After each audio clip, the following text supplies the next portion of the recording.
these days, we have developed a new system. This new product we call double air exhaust system. After the furnace high temperature, we need the cooling system to make the temperature from 600 degrees to go to the normal temperature like 30 degrees.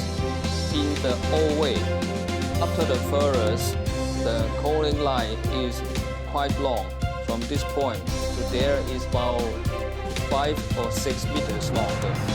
The new product system has 3 effects. It's much better than the old one.